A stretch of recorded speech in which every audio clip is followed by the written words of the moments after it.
You're probably new to the game. You need a brand new deck. You're looking at all these starter decks and you're going, these all suck. Worst starter decks I've ever seen. Some of the worst cards selection I've ever seen. I'm not a toddler. I know how intricate stuff works, and I like intricate stuff when I play games. These starter decks ain't doing it, but you still want to spend around $45 for a deck. Boom! Here's a new one for you. We got a Jund treasure deck for you, under $45.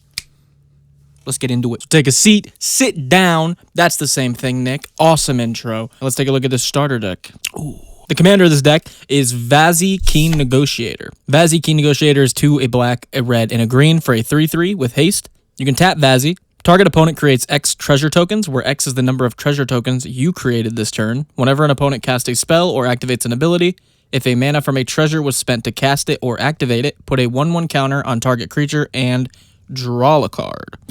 That's really good. So, like, we're making treasures, which is already, like, really good. Highly supported tech. You just happen to give opponents treasures, too, and you're like, hey, if you use those, I get to draw cards, and I get to make my stuff bigger. So you get threats, you get card advantage, which will dig you into more threats, all on your commander, all for 5 mana, all comes in, you get to do it the turn it comes out as haste. So, right off the bat, the commander's great for 50 cents. Engine, card draw, making threats, great colors. So this deck's just going to be about swarming out treasures, giving our opponents tons of treasures, and then our opponents are going to use those treasures to hopefully play spells and use them on each other, because we're going to be like a good guy in their eyes. We're like, hey, I gave you some treasures, bud. Remember that time I gave you some treasures? And then if they do, we draw cards, we make our stuff bigger. Seems pretty good. We're obviously going to throw some synergy in with it, which, let's get into it. Firstly, and what I thought was going to be probably the most hard part about this, and it wasn't at all, was actual treasure production in the deck, because I thought, hey, we're on a budget, and most of these cards are going to have to be like under $1, under 50 cents. So it's going to be a little bit tough to get efficient, good treasure creation for that little insert ironic reply. It's pretty easy. It's really good, actually. Leading the charge, we've got the bestest boy, Marching Duodrode, which is 2 colors for a 2/2. When it attacks, each player creates a treasure token. Oh, very good. Very good in Vazi. You're just giving everybody what they need for us to draw cards and make stuff bigger. Awesome. Marut is just cool. He replaces each treasure you use to cast him when he comes out. So if you use like 8 treasure to cast him, you get 8 treasures when he comes out.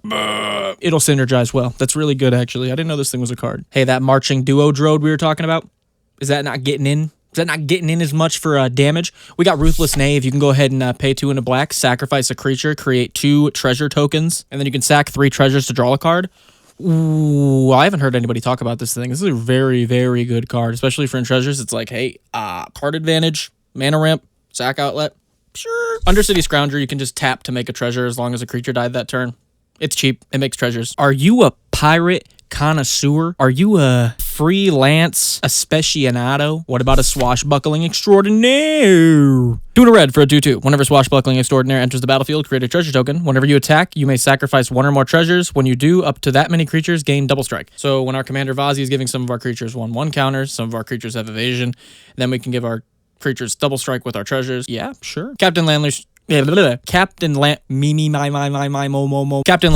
a classic, 2 in a red. When we attack, we get a treasure, sack treasures, make her bigger. I started throwing her in a bunch of decks, and I just like her early game. Thane the Broker turns creatures into 1/1 counters, and then turns counters into treasures, and then turns treasures into inklings, and then you can untap them. Again, in a deck where we're going to be running Artifact ETB. Artifact, when it dies, triggers ETB triggers, +1/+1 counter interaction.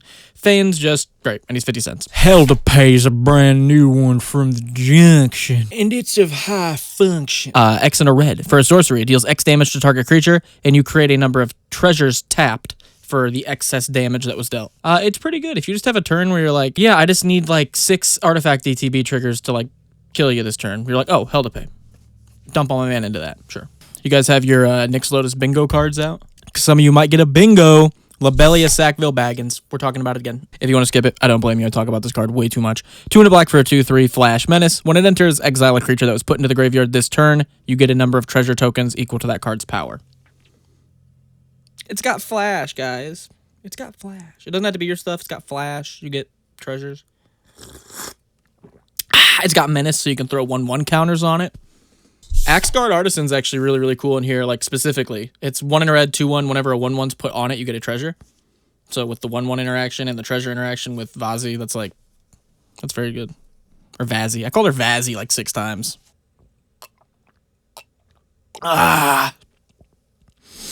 I've had a couple people say that it's weird that I chug coffee. Anybody else chug coffee? My body won't let me, clearly, won't let me not consume in large amounts, so. Spiteful Repossessions, pretty good. I mean, under $1. Yeah, it's going to make a lot of tokens. 4 and a red, sorcery. Deals damage to each opponent who controls more lands than you, equal to the difference, and then you create a number of treasure tokens equal to the damage dealt. So even if all 3 of the players have 1 more land than you, you get 3 treasures. Everyone takes 3.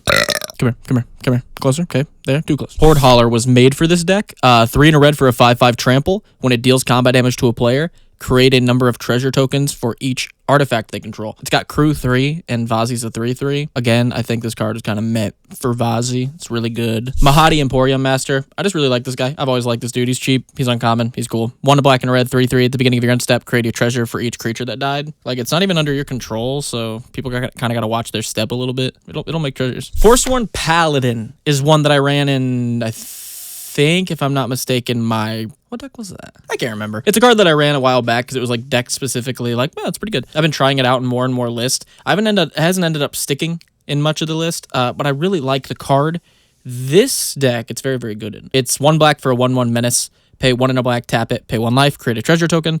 Pay 2 and a black. Target creature gets +2/+0 until end of turn. If a mana from a treasure was spent to activate this, it gains Death Touch until end of turn. Gives the thing a buff and evasion. Sure. Makes treasures? Yes. Has evasion itself, so if we buff it, it can get through.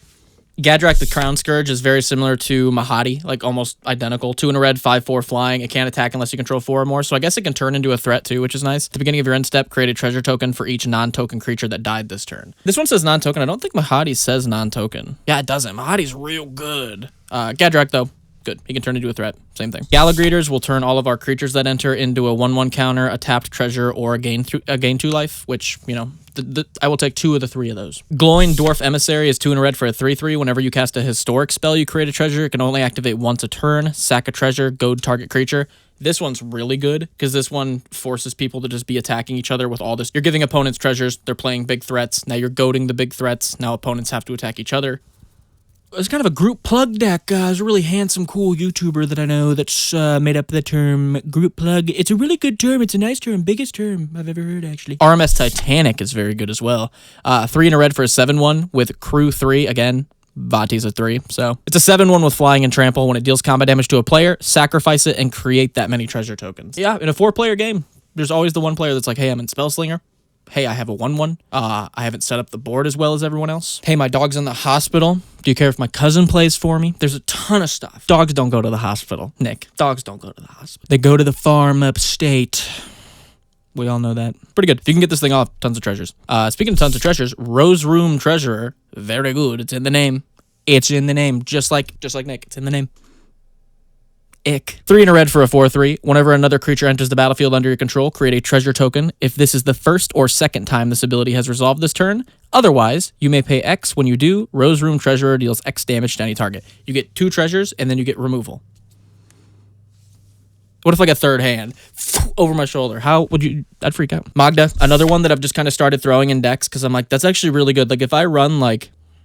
Yeah, no, that's actually not even an if I run like. It's just very good because I forgot that with her sack 5, you can also get an artifact, which is like so good. There's so many good artifacts you can get. Cracking 5 treasures to get an artifact in this deck. She's a very good tutor. Very good. And she makes treasures. Her other one makes treasures when you commit crimes. What does Vati do? Target opponent creates. We're committing a crime. Oh, we're committing a crime. And then you can sacrifice 3 treasures to make a 4/4 dragon scorpion, which is metal as hell. Blood Money. Destroy all creatures. For each non-token creature destroyed, make a tapped treasure. And then Stormkilled Artist. All of our instants and sorceries turn into treasures. That's just good in like most decks. Extra good in here. And yeah, those are our treasure creators. We run 23 of them. They're all coming in under $1. Most of them coming in under 50 cents. And as you can see, there's like a sizable amount of them that make like a ton. And you can see we've pretty much covered all the bases with it. It's large form treasure creation, singular treasure creation, over time treasure creation. There's plenty of it. 23 spells. I think that's plenty. 23 and me, baby. 23 and me being treasures. Next thing we'll talk about is, I guess, like since we just talked about treasures, is treasure ping. So these are going to be cards that like either damage the opponent from us making treasures, the opponent's making treasures, or us sacking treasures, and or Opponent sacking treasures. Bet you didn't see that one coming. Other than our commander, like giving 1/1 counters to some of our more evasive creatures, this is going to be our main bread and butter way of winning. We've got Emissary of Despair, 1 and 2 black for a 2/1 flying. Whenever it deals combat damage to a player, that player loses 1 life for each artifact they control. This is pretty nice because you can just force them to crack all the treasures you've given them so they can't use them. Or they keep them to take a lot of damage. Vengeful Tracker is amazing. It might be one of the best cards in here, honestly, for 35 cents. 1 and a red for a 2/2. Whenever an opponent sacks an artifact, it does 2 damage to them. Magnetic Mine, whenever an artifact's put into the graveyard, it does 2 damage to the artifact's controller. So you can drop this, like, use all your treasures first, play this, and then all the opponents have treasures now that you've stuck them with. And they're like, oh, we're going to take 2 if we use these.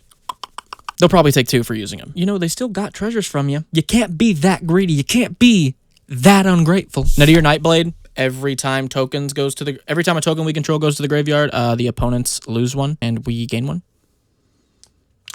Yeah, there's gonna be a whole lot of treasure cracking going on. So yeah, that's gonna be good. Ancient Ruins is one that I came across way early on in the channel, way back when we were doing the daily card highlights, and I really liked it. And I'm happy there's a deck that it actually goes in. 2 and a red for an enchantment. During each player's upkeep, Ancient Ruins deals 1 damage to that player for each artifact they control. Again, you're gonna force them to crack the treasures and play something at instant speed, which is gonna be kind of rare, or you're going to let them keep them.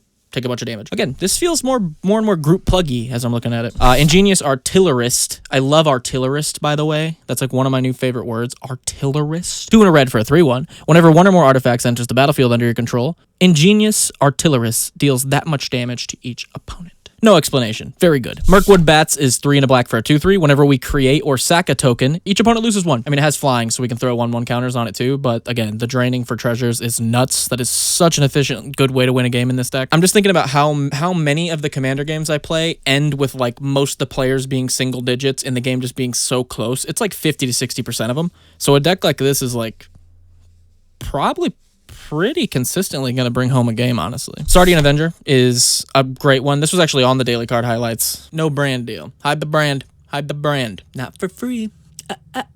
Not for free. Sardian Avenger is 1 and a red for a 1/1. First strike trample. Whenever Sardian Avenger attacks, it gets +X+0 until end of turn, where X is the number of artifacts your opponents control. Whenever an artifact an opponent controls is put into the graveyard, Sardian Avenger deals 1 damage to that player. Yeah, these are how this deck's gonna win a lot of the time. There's 8 of them. You'll probably hit multiples of these in a game, so don't worry if they get rid of it. Draw into another one. Keep the engine going. And wouldn't you know it, your commander draws you cards, so you can draw into more of these. Helps out a lot. I've got like 4 synergy cards here. I wasn't really sure where to put them. First is Kalan. I guess I could have put her in like treasure creation, but she only makes 1. I think she's better here because other creatures that you control enter with an additional 1/1 if they were cast with a treasure. So along with Vati, she kind of is like a second Vati a little bit. Krenko has amazing synergy in here. Krenko Baron of Tin Street, I should specify, because this dude has many different alterations, many different faces. 2 and a red for a 3/3 haste. You can tap him, sacrifice an artifact, put a 1/1 counter on each goblin you control. You're going to say, Nick, there's a gnat in my face. You're going to say, Nick, we don't run that many goblins.